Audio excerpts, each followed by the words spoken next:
If you're a new dog owner that wants to set your dog for success but don't really know how to, and you feel like overwhelmed, you actually have the puppy in your home, there's the crying, there's the barking, the biting, and you want to make sure that you're doing the best you can, this video is going to be super helpful for you. I'm going to share with you 7 strategies that you can use to actually set your puppy for the best possible life and for you to actually enjoy your puppy while he's in the puppy phase.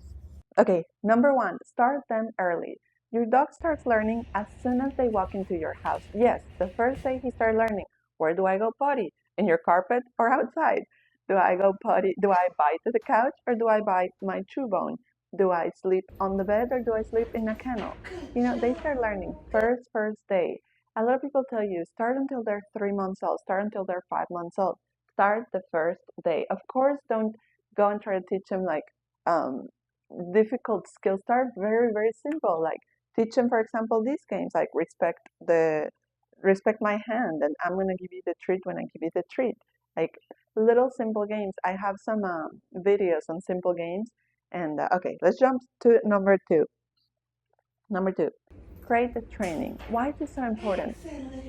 A lot of people think putting a dog in a kennel it's mean, it's not fair, but in reality, if your dog ever has to have a procedure done, which it happened to us, I'll tell you the story here in a little bit, but if your dog ever has to go to the vet or ever has to spend the night in a kennel, be boarded, anything like that, imagine how difficult it already is emotionally to your dog to go through that experience, but more if they don't have the emotional skills to be okay with being in a kennel. And what better if they could love being in a kennel? Dogs naturally like a den feeling. So if you make their kennel kind of like their den and you teach them how to love it, what a wonderful thing. For us, I'm going to share with this story with you where actually Jax had to have a big surgery with where it wasn't sure if he was going to make it. As a 10-week-old puppy, he was having a lot of diarrhea. We took him to the vet and they realized he had a antiception. What is that? Where one intestine swallows the other intestine, and then he couldn't digest food. So all the food he was getting was just going through like water, and he was skin and bones. And they finally did the surgery. So he actually had to spend like a week in a kennel. But we had already trained him to love his kennel. Of course, was it frustrating? Yes, but he was used to being in a kennel, and it's gonna make your nights way easier. Like teach your dog to sleep in a kennel, and you're gonna have like, oh, actually, you're gonna be able to rest. So I'll make another video on how to like have a full night of sleep since the night number 1 with your puppy. Number 3. Number 3. Stick to a routine. Why is this one is I think more important for you, for yourself. I did not have a routine at first, and it was chaos. Like I would not get to like get dressed like I like to. I would just go in my pajamas and take the dog's potty, and it was like but I got 2 puppies at the same time. If you're thinking about this, I highly discourage you to do that because there's a lot of that. I can make another video on that. But it's better if you can just focus on one puppy at a time. Have some common sense in this like routine. Like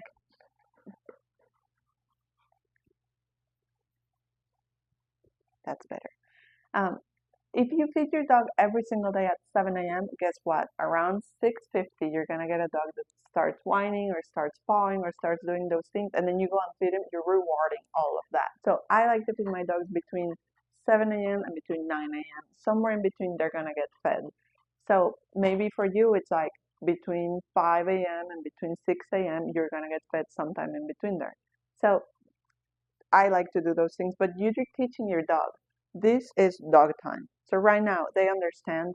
Well, not really, because right now is usually when I feed them. And but say at night, if we're going to bed, they understand this is not dog time. This is relaxation time.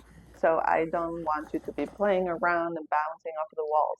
But when it's feed time, which it's right around now, it's usually when we play and when we do games and training and all of that. So be intentional when you are ignoring your dog or when you are paying attention to your dog. Yes, she's frustrated. Puppy proof your environment.